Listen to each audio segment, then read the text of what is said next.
혹시 이런 말 들어본 적 있어요? 사주에 목기운이 많아서 사람들을 잘 챙기고 따뜻하다. 좋은 말이긴 한데 살다 보면 이게 그렇게 간단하진 않죠. 사람들이 잘 의지하고 부탁을 받으면 거절도 잘 못하고 도와줬는데도 마음 한켠이 찝찝하고 내가 너무 바보 같은가 하고 자책할 때도 있고요. 목기운이 많다는 건 도대체 무슨 뜻이고 어떻게 살아야 될까요? 오늘은 감정적인 위로가 아니라 실제로 목기운을 무기처럼 쓸 수 있는 실전 전략을 알려드릴게요. 목기운은 수기운에서 나온 거잖아요. 아무것도 없는 수기운에서 새롭게 생명을 틔우는 유일한 기운이죠.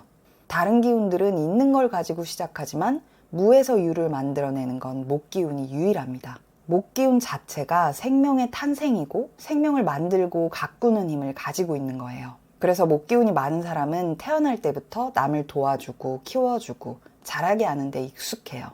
뭐 그렇다고 막 앞장서서 적극적으로 돕는 타입은 아니에요. 친구들하고 놀 때 다 같이 노는데 혼자서 잘 끼지 못하는 친구가 있으면 자꾸 눈에 밟혀서 가서 챙겨주는 그런 타입인 거죠. 말하지 않아도 불편하고 약자인 사람을 알아차리고 먼저 챙기는 면을 타고난 겁니다. 이런 면들은 목기운이 가진 굉장히 좋은 성격이에요. 되게 인간미 있는 그런 성격을 분명 가지고 있어요. 그런데 문제는 주는 걸 좋아해서 주는 게 아니라 거절을 못해서 주는 경우도 많다는 거예요. 착해서가 아니라 미움받을까봐 억지로 끌려가는 경우도 많죠. 이럴수록 내 안에서는 서운함이 쌓이겠죠. 상대는 고맙다는 말도 안 하고 오히려 더 요구하거나 못한 걸 탓할 때 나도 모르게 피가 식는 것 같은 느낌이 들 때가 생기죠. 그리고 갑자기 울컥해요. 내가 이만큼 했는데 왜 그걸 몰라주지? 그때서야 깨닫게 되는 거예요. 내가 내 마음을 너무 넓게 열어뒀고 그만큼 내 안에 쌓인 감정들이 컸다는 걸요. 그래서 목기운이 많은 분들에게 꼭 필요한 건 이거예요. 내가 지치지 않고 계속 할 수 있을 만큼을 기준으로 삼는 것. 그게 나도 지키고 관계도 오래가게 만드는 방법이에요. 그런 점에서 추의 이야기는 이걸 행동으로 보여준 좋은 예시예요. 추는 늘 밝고 귀엽고 따뜻한 사람으로 기억되죠. 그런데 소속사와의 갈등 속에서 완전히 다른 모습으로 등장해요. 소속사와 갈등을 겪으면서 자신의 권리를 지키기 위해 싸우는 사람으로 변화한 거죠.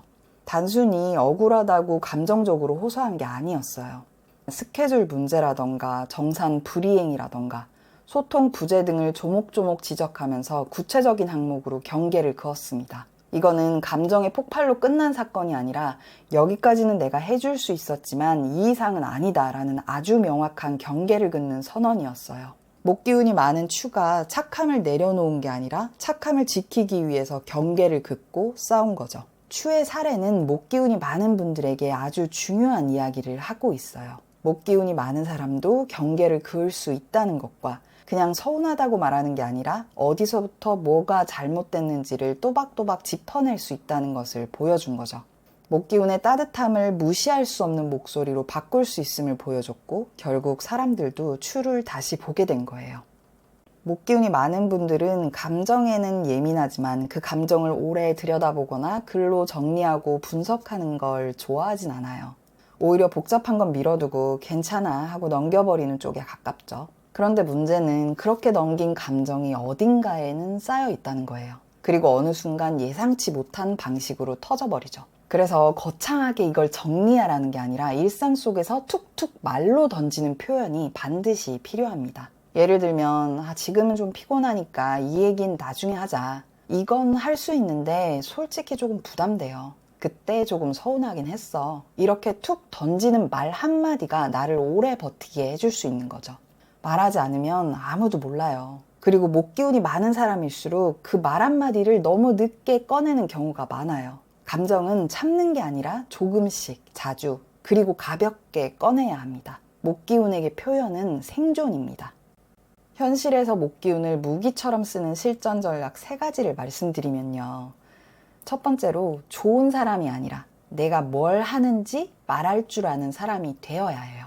목기운이 많으면 대체로 좋은 사람이 되는데 익숙하죠. 눈치도 빠르고 분위기도 잘 읽고 말하지 않아도 필요한 걸 먼저 알아채는 사람이기 때문이에요. 그런데 문제는 이런 태도가 사람들에게는 편한 사람, 착한 사람으로만 인식되기 쉽다는 거예요. 그래서 정말 중요한 순간에 꼭 필요한 사람이라는 평가를 받기 어려울 수 있어요. 하지만 그렇다고 목 기운이 많은 분들이 나 이거 잘해. 이건 내가 맡을게요. 이렇게 스스로를 드러내는 말을 하기에는 좀 불편하죠. 그렇다고 아무 말도 하지 않고 있으면 결국 있어도 되고 없어도 되는 사람이 될 확률이 높죠. 그래서 중요한 건 이거예요. 자기를 높이는 말이 아니라 필요하다면 내가 도울 수 있다. 같은 방식으로 말할 줄 알아야 합니다. 여기를 정리할 사람이 필요하면 내가 도울게요. 이 얘기는 서로 기분 상하지 않게 전달하는 게 좋을 것 같은데 내가 해볼까?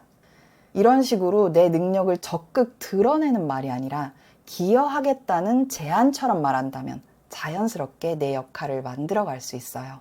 두 번째로 가까운 관계일수록 기준을 먼저 말하세요. 목기운이 많은 분들은 관계에서 분위기라던가 상대의 기분 같은 것을 좀 먼저 살피기 때문에 정작 내가 감당할 수 있는 선을 잘 말하지 못해요. 그러다 보면 나만 열심히 해주고 나중에 서운해지는 경우가 많죠. 이런 일이 반복되지 않으려면 기준을 먼저 말씀하셔야 돼요. 예를 들면 이런 식이에요. 이 정도까지는 도와줄 수 있는데 매일은 좀 부담돼. 이건 내가 결정하기보다는 네가 정하는 게 좋을 것 같아. 생각할 시간이 좀 필요한데요. 바로 말하긴 어려워요. 이런 표현의 포인트는 목 기운이 많을수록 미리 기준을 말하면 따뜻한 사람이 되지만 나중에 터지면 억울해하는 삶이 된다는 거예요. 그래서 부드럽게 기준을 먼저 말해야 합니다. 세 번째로 반드시 에너지 회복 활동을 하셔야 합니다. 목 기운이 많은 분들은 내 사람을 챙기다가 방전이 되는 타입이에요. 그런데 방전된 줄도 모르고 멍해진 채 계속 갈 때도 있어요. 그래서 지금 내가 방전된 상태인지 쉽게 체크하는 방법을 말씀드리면요. 말수가 줄어들었다던가 웃는 게 좀 어색해졌다던가 연락을 회피하는 기간들이 길어졌다면 이럴 때는 무조건 혼자 있는 시간을 늘리고 손을 쓰는 활동을 해서 에너지를 회복해야 합니다.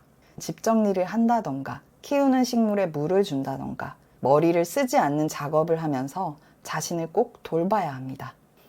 목 기운은 사람을 살리는 에너지라고 말할 수 있을 정도로 정말 따뜻한 힘이에요. 그런데 그 힘을 아무데나 쓰면 오히려 나를 갉아먹는 칼이 되기도 하죠. 그래서 오늘 이 영상을 무조건 착한 사람이 되지 않아도 괜찮다고 스스로에게 말해주는 시간으로 받아들이셨으면 좋겠습니다. 그렇게 목 기운을 진짜 무기처럼 쓸 줄 아는 사람이 되어가시길 바랍니다.